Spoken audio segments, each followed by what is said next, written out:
नमस्कार।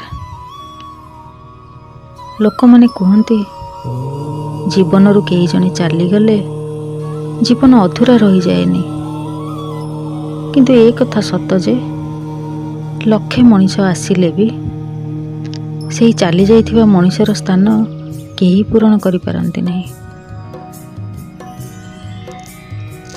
खूब शीघ्र रागी जाउथिबा मनीष मनरे अधिक भल पाइबा थाए, किंतु ताको केही बुझी पारंती नहीं।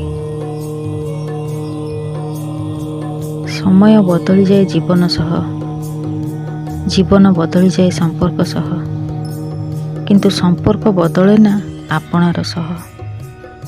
खाली आपणार बदली जाती समय सह।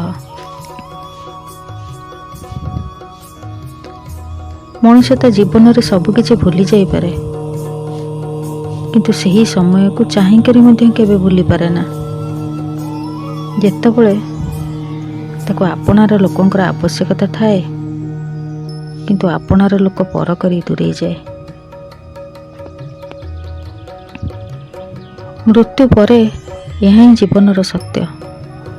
स्त्री सड़क जाए, समाज श्मशान जाए, पुत्र अग्निदान जाए, किंतु केवल गोटे जिनिस ही भगवान को जाए जाई थाए, ताहा हेउछि आपनकर कर्म।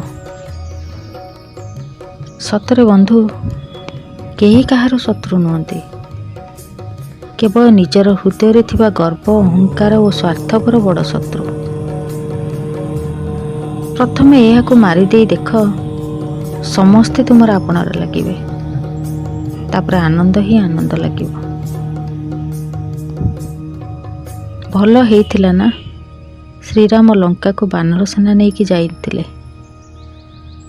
नचेत जदि मनीष मानकु नेकी जाइथांते ए स्वार्थपर मनीष सुनार लंका देखि अधे रावण पटे होई जाइथांते। आजि पई एतिकी। जय जगन्नाथ, जय मां शारदा।